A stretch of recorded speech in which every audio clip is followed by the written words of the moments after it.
Hi everyone, my name is Vaishali and I'm the founder and president of Caragena. And here I am today with Prat, who is the president of Harvard Institute of Politics and also the founder of OpenCivic. Hey, Vishali, thanks for having me on. Really excited to share some insights on the civic tech and gov tech space. I think I can go and do a quick intro here.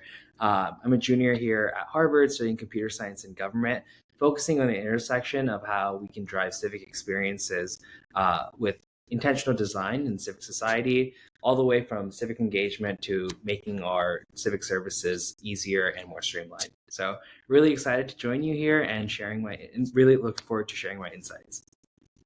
Yeah, that sounds really inspiring.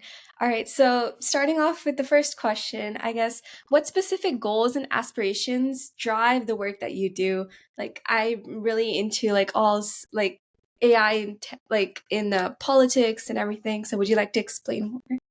Yeah, absolutely. So the world of tech and politics, and more broadly tech and government, is so expansive. There's so many different intersections when that avenue like goes into collide. You can think about like civic tech in so many realms. There's like the software you use to get your passport. There's the software that the USPS uses. There's what you might use to register to vote on your Secretary of State's website. Civic tech and gov tech are such a broad and expansive field, and I've always been really passionate about how we drive this non-traditional pathway to public service.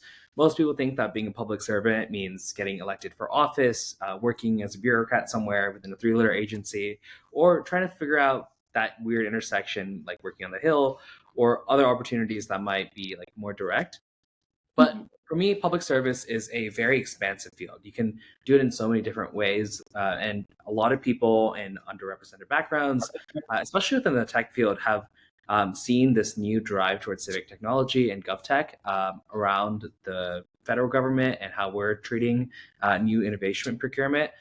I think that's where I've seen the spark and interest in GovTech and civic tech, and that's been what has initially driven me towards this form of civic service, where we can use backgrounds in government and technology and use that to drive better outcomes for citizens. I got my start in high school, where I helped create a company called Civic OpenCivic, basically helping a few rural Texas cities move their records online from paper records to cloud searchable documentation platform. And I did that for about 3.5 years, helping and working directly with the constituents and what would make their lives easier and accessing paper records for things like utilities, school records, and other opportunities where we saw that there was a pretty easy way to digitize a lot of the paper and manual processes that were occurring in a civic or government space and move them into a quicker, more digital 21st century opportunity. And so I think the space of civic technology and government technology has so much opportunity. There's so many ways to contribute and really forge a pathway into public service, whether that's entrepreneurship or even helping the federal government with things like IT and IT procurement. It's just a very expansive realm, and there's so many unique ways to get involved within that avenue. Yeah, I guess from that, what really like what story do you have that inspired your involvement in this wonderful work? Yeah, absolutely. I think it's the idea of how you can supercharge civic engagement. The most powerful thing we as Americans can do at any level is to vote. It's how we have ourselves represented in every like constituency, in every aspect or thing that we want to see changed within our local community. We do that by expressing ourselves not only like vocally, but we do it by expressing ourselves at the ballot box. I think the best story I see is of the Texas community I come in with, the South Asian community that I belong to, and how we represent ourselves at the polls.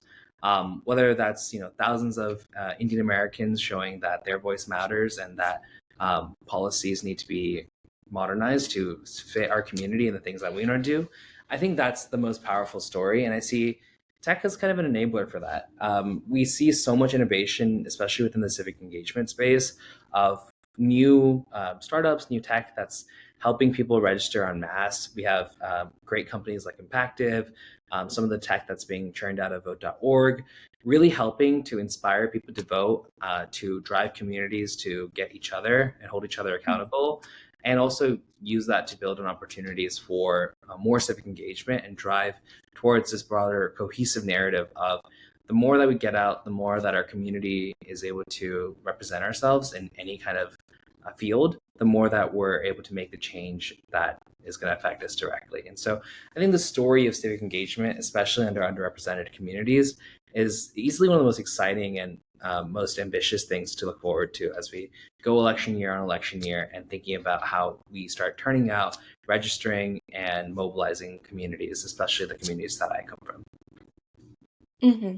Right. And I guess like I'm also from India, and living in the Silicon Valley, I feel like I get to see a lot of these, different varieties of cultures. And from coming from South Asia, like everyone's in tech. So I think, yeah, I really truly understand that. The, I guess the connection between AI and civic engagement, really, I don't think there's any difference because AI is kind of like taking over everything now, and with the development of robotics and even more, I guess tech mechanisms, I think the world is like changing a lot. As especially among the thread of AI and civic engagement. Yeah. Bruce Schneier and I think Archon Fung recently put out a great memo on, the threats that AI has to democracy. And Mhm. it lays out a bunch of things ranging from misinformation towards misinformation to filtering and spamming out wrong processes for people who are trying to like specifically engage, towards giving misleading ads and putting them like Yeah. on blast using generative AI. There's so many opportunities for the threats that AI has to democracy, and that's something that needs to be at the top of our radar. But on top of Yeah. that, AI has so much opportunity to really scale how we look at civic engagement. When you have new opportunities for AI to be a support system in voter registration, when you can train a model to start helping people navigate the processes for how to register to vote, using LLMs to have that conversational aspect where you can kind of conversationally discuss where my ballot box is, where what my voter registration deadline is, where I can vote. What are the rules and regulations that apply to me as a college voter here on Harvard's campus for me to vote back in Texas, and what deadlines do I need to be aware of? You can't. Mm. Previously, you kind of had to do the research yourself. You had to dig through different resource guides. You had to explore other avenues for trying to figure out what like is available to you and how you civically engage and turn out. But now with some of these new trained models, I've even done like a little bit of a side project where we helped like specialize a like copy of ChatGPT to be more conversational towards voter registration.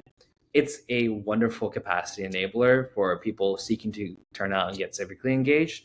So the world of AI has so many new opportunities for the civic space, especially around the 2024 election. We're only going to see it continue to evolve.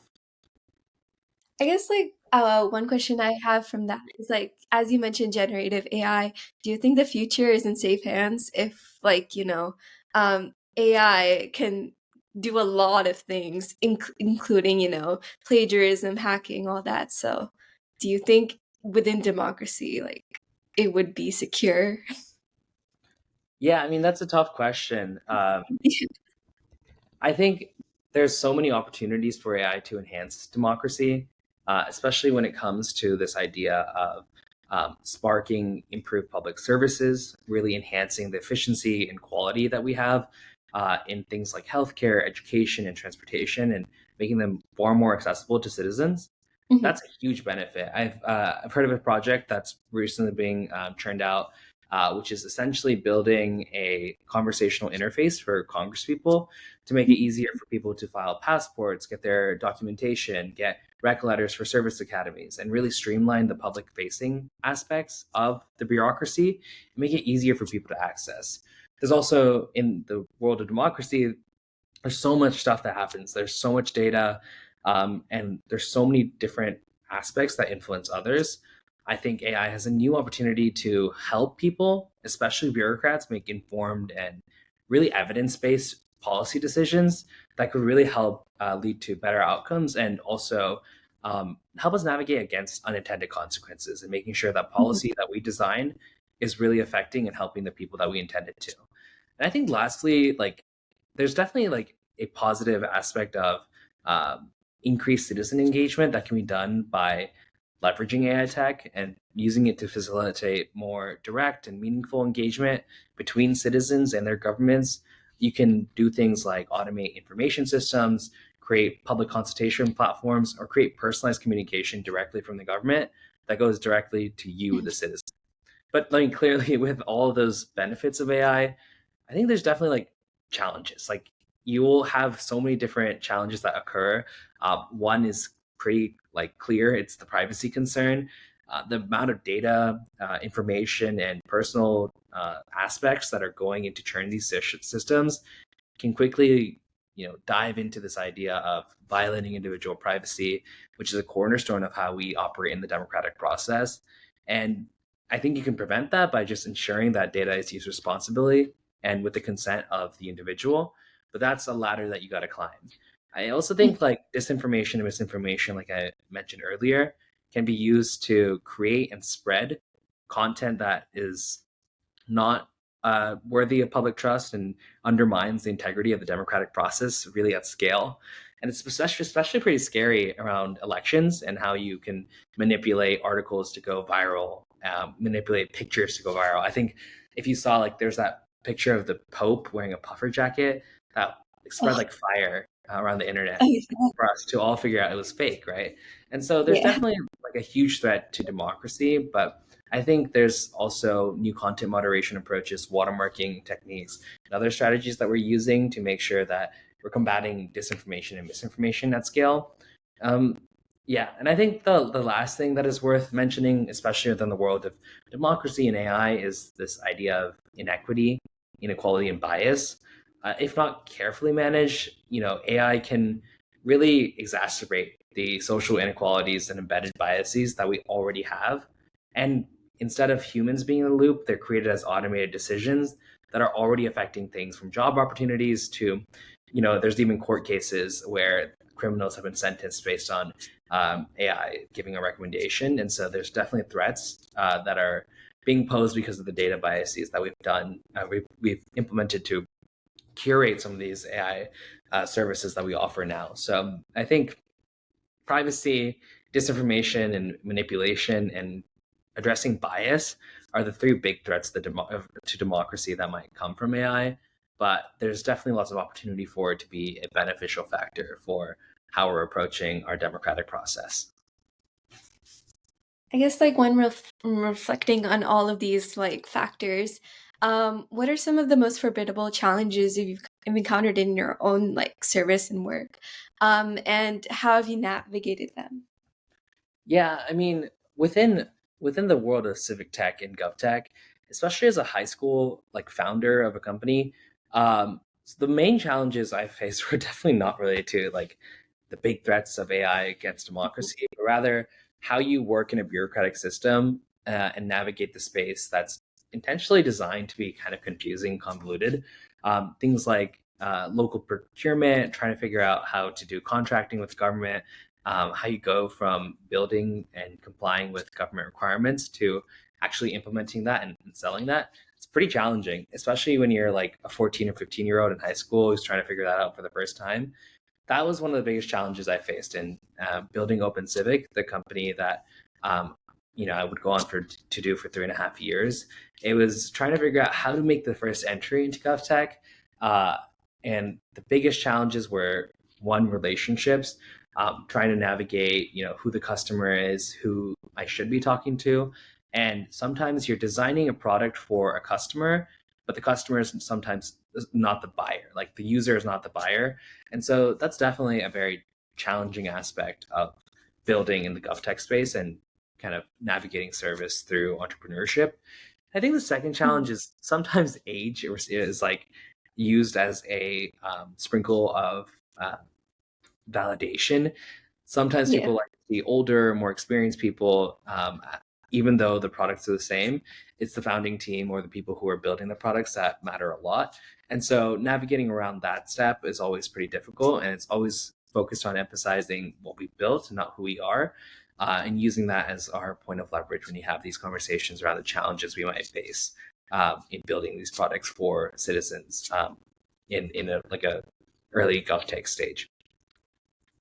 Yeah, I guess like regarding the age factor, like even in the tech industry, they require like years of experience, like just like coming out from undergrad. So I was like, wow, that's like very scary times. But I guess drawing from your own journey, what insights would you impart to individuals who want to embark on similar paths in service or leadership, or just in general, like, go into politics? So the question being insights for people who want to go into politics or public service. Yeah, basically. Yeah, sorry. Yeah, no, good question. Yeah, I think one, the Institute of Politics here at Harvard has really inspired so many people in its like living mission to drive undergraduates into careers in politics and public service. It was founded in 1966 as a living memorial to President John F. Kennedy. And I think that has driven a lot of my inspiration for going into public service after I graduate, at least in the long term. And I think like there's probably like three big reasons why anyone might want to go into politics or public service. I think one is to make a difference. I think it's pretty easy to see that we're not driven by many like financial motives or personal reasons to gain, but rather we're driven by a desire to make very tangible impact in the communities and societies that we are representing or serving, whether that's a local or global scale. We see like I think if you're interested in like politics or public service, you should see politics and public service as a platform through which you can implement change or address social issues and improve the lives of those around you. That's what like creates a self-fulfilling sense of purpose that allows you to contribute to greater good and be deeply fulfilling. I think another reason is to serve your community. There's a strong sense of civic duty and a desire to serve the public that can motivate individuals to enter the field of public service. And I think if you find yourself in a world where you're committed to giving back to your community, where you want to support underrepresented groups, and you want to make sure that the government reflects the desires and needs and wants of your background, public service is that avenue for you. And it really allows you to work on the issues that affect you every day, from education to healthcare to public safety and infrastructure. And I think the last thing is if you're like specifically inspired by a specific issue, um, a big reason to enter public service is to influence policy at a very high level. If you're interested in things like climate change, economic policy, social justice, or even healthcare, entering politics and public service gives you that unique opportunity to shape policy in these areas. And you're now in a position where you can advocate and enact the legislation you need to really drive the systemic changes that align with your values and vision for what you see as the future. So I think there's so many different opportunities to respond to this belief of entering public service. I think the one last bit of advice or tip I'd give is that public service is a revolving door. You can start off your journey working in the private sector and come back into the public sector and then go right back into the private sector. I think people have this misconstrued idea that once you're a public servant now, you're a public servant forever, and you're stuck within the bureaucratic deep state, not being able to move around or really make an impact. But Mhm. I don't think that's true. I think bureaucracy has become so innovative and streamlined in focusing how we can like share opportunities and make the impact in the government quickly. And people go in and out of the government all the time.